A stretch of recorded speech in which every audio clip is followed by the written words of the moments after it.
అరుణోదయ స్తుతి కార్యక్రమంలో అనుదినము మాతో కలిసి దేవుని స్తుతిస్తున్న ప్రియ సహోదరి సహోదరులందరికీ మన రక్షకుడు ప్రభువైన యేసుక్రీస్తు నామములో వందనాలు తెలియజేస్తున్నాం.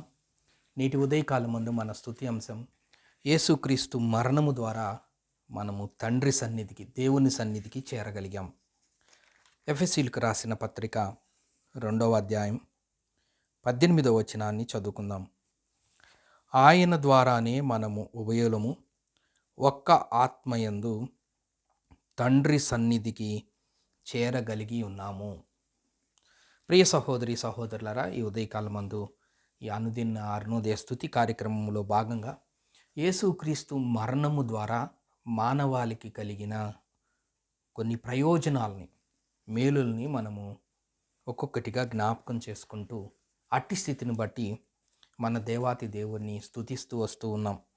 యేసు ప్రభు మరణము ద్వారా మనము నీతివంతులముగా తీర్చబడ్డామని, యేసు ప్రభు మరణము ద్వారా మనము దేవునితో సమాధానం కలిగి ఉన్నామని, యేసు ప్రభు మరణము ద్వారా దూరస్థలమైన మనము దేవుని దగ్గరికి వచ్చామని, యేసు ప్రభు మరణము ద్వారా చీకటిలో ఉన్న మనం వెలుగులోనికి వచ్చామని, యేసు ప్రభు మరణము ద్వారా మనము నీతిగా తీర్చబడ్డామని, యేసు ప్రభు మరణము ద్వారా మనకి స్వాతంత్రం కలిగిందని, యేసు ప్రభు మరణము ద్వారా మనకి పాపక్షమాపణ కలిగిందని, ఈ విధంగా అనేక మాటలు జ్ఞాపకం చేసుకుంటూ దేవుణ్ణి స్తుతిస్తూ వస్తూ ఉన్నాం. నీటి ఉదయకాలమందు యేసు ప్రభు మరణము ద్వారా మానవుడు దేవుని సన్నిధికి చేరగలిగాడు, లేదంటే తండ్రి సన్నిధికి చేరగలిగాడు. ఆ మాటనే మనము ఎఫెసీయులకు రాసిన పత్రిక 2వ అధ్యాయం 18వ వచనం చదువుట ద్వారా మనం జ్ఞాపకం చేసుకుంటూ ఉన్నాం. ఆయన ద్వారానే మనము ఉభయులము ఒక్క ఆత్మయందు తండ్రి సన్నిధికి చేరగలిగి ఉన్నాం. ఆయన ద్వారా. ఎవరు ఈయన? ఆయన పైనుంచి మనం చదువుకుంటే, ఇంకా 2వ అధ్యాయం నుంచి మనం చదువుకుంటే మన రక్షకుడైన యేసుక్రీస్తు వారి గురించి వ్రాసినట్లుగా మనం ఆ అధ్యాయం చదువుట ద్వారా మనకు అర్థమవుతుంది. మీ అపరాధముల చేతను పాపముల చేతను మీరు చచ్చిన వారై ఉండగా ఆయన మిమ్మును క్రీస్తుతో కూడా బ్రతికించెను. ఇక్కడ మనం చదువుకున్నట్లయితే, కాబట్టి మీరిక మీదట, ఆ మాటని 11వ వచనం నుంచి మనం చదువుకుంటే మనకు అర్థమవుతుంది. కాబట్టి మునుపు శరీర విషయమై అన్యజనులై ఉండి శరీరమందు చేతితో చేయబడిన సున్నతి గలవారు అనబడిన వారి చేత సున్నతి లేని వారనబడిన మీరు ఆ కాలమందు ఇశ్రాయేలుతో సహపౌరులు కాక పరదేశులను, వాగ్దాన నిబంధన లేని పరజనులను, నిరీక్షణ లేనివారును, లోకమందు దేవుడు లేనివారినై ఉండి క్రీస్తుకు దూరస్తులై ఉంటిరి. మీరు జ్ఞాపకము చేసుకొనుడి. అయినను మునుపు దూరస్తులైన మీరు ఇప్పుడు క్రీస్తు యేసునందు క్రీస్తు రక్తం వలన సమీపస్తులై ఉన్నారు. ఆయన మనకు సమాధానమై ఉండి మీకును మాకును ఉండిన ద్వేషమును, అనగా విధిరూపకమైన ఆజ్ఞలు గల ధర్మశాస్త్రమును తన శరీరమందు కొట్టివేయుట చేత మధ్య గోడను పడగొట్టి మన ఉభయులను ఏకము చేసెను. మధ్య గోడను పడగొట్టి మన ఉభయులను ఏకము చేసెను. తన శరీరమందు కొట్టివేయుట చేత. ఎవరి గురించి ఈ మాటలు ప్రస్తావిస్తున్నారు? మన రక్షకుడైన యేసుక్రీస్తు. క్రీస్తు రక్తము వలన సమీపస్తులమైన మనము ఆయన శరీరమందు విధిరూపకమైన ఆజ్ఞలు గల ధర్మశాస్త్రమును తన శరీరమందు, అనగా రక్షకుడైన యేసుక్రీస్తు వారి శరీరమందు కొట్టివేయుట చేత మధ్య గోడను పడగొట్టి, క్రీస్తు శరీరమందు కొట్టివేయుట చేత మనకి మధ్య గోడ పడగొట్టి మన ఉభయులము ఏకమైన స్థితిలో ఉన్నాం. దానికి కారణం మన రక్షకుడైన యేసుక్రీస్తు వారు. ఇట్లు సంధి చేయుచు ఈ ఇద్దరిని తన యందు ఒక నూతన పురుషునిగా సృష్టించి తన శిలువ వలన, క్రీస్తు శిలువ వలన ఆ ద్వేషమును సంహరించి దాని ద్వారా వీరిద్దరిని ఏక శరీరముగా చేసి దేవునితో సమాధానపరచవలనని ఇలాగు చేసిన గనుక ఆయనయే మనకు సమాధాన కారకుడై ఉన్నాడు. మరియు ఆయన వచ్చి దూరస్థులైన మీకు సమీపస్థులైన వారికిని సమాధాన సువార్తను ప్రకటించెను.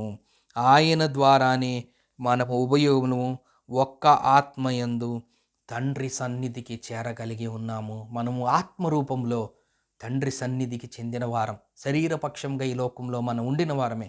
ఒకప్పుడు దూరస్థలంగా ఉండిన వారమే. సమీపంగా లేని వారమే. అపరాధముల చేత పాపముల చేత చచ్చిన స్థితిలో ఉండిన వారమే. వాయుమండల సంబంధమైన అధిపతితో మనం జీవించిన వారమే. 3వ వచనంలో రాసినట్లుగా దైవోగ్రతకు పాత్రులమైన వారం. శరీర యొక్క మనస్సు యొక్క కోరికలను నెరవేర్చుకుంటూ ఉండిన వారం. క్రీస్తులో బ్రతికిన వారం కాదు, సాతాను బంధకములో బ్రతికిన వారం. క్రీస్తుతో కూడా బ్రతికించును అనే మాటని 5వ వచనంలో మనం చేస్తున్నాం. మనము రక్షింపబడి ఉన్నాము. క్రీస్తునందు మనల్ని ఆయనతో కూడా లేపి ఉన్నాడు. పరలోకమందు ఆయనతో కూడా మనల్ని కూర్చుండబెట్టి ఉన్నాడు. ఈ వచనాలన్నీ అదే అధ్యాయంలో మనం చదువుతూ ఉంటే 7వ వచనంలో ఆ మాట ఉంది. క్రీస్తు యేసునందు మనల్ని ఆయనతో కూడా లేపినాడు. పరలోకమందు ఆయనతో కూడా మనల్ని కూర్చుండబెట్టాడు. విశ్వాసము ద్వారా కృపచేతనే మనం రక్షింపబడి ఉన్నాము. ఇప్పుడు మనం ఎక్కడి వారమంటే తండ్రి సన్నిధికి చేరగలిగిన వారం. మనం రక్షింపబడ్డాం. క్రీస్తు రక్తంలో కడగబడిన వారం. ప్రభు బిడ్డలుగా మనము చెందిన వారం. మనం ఇప్పుడు లోకములో ఉండే సాతాను సంబంధమైన మనుషుల గుంపులో కాదు, కానీ మనం యేసుక్రీస్తును నమ్ముకొని ఆయన రక్తములో కడగబడి ఆయన యందు విశ్వాసం ఉంచి ఆయన అడుగుజాడల్లో నడుస్తూ ఇప్పుడు మనం ఎక్కడి వారమంటే తండ్రి సన్నిధికి చేరగలిగిన వారము. అందును బట్టి ఉదయకాలమందు మనం దేవుని సన్నిధిలోకి వచ్చి ఆయనను మనం స్తుతించబద్దులమై ఉన్నాం. ఎందుకు ఒక మానవుడు భూమి మీద దేవుని స్తుతించాలి అంటే అల్పులైన మన మీద ఆయన ప్రేమ, ఆయన ప్రణాళిక. నన్ను తండ్రి సన్నిధికి చేర్చటానికి నాలో ఏ యోగ్యత ఉంది? ఏ యోగ్యత లేదు, ఏ మంచితనము లేదు. కానీ ఆయన మనల్ని ప్రేమించాడు, ఆయన మనల్ని రక్షించాడు, కృపచేతనే రక్షించాడు.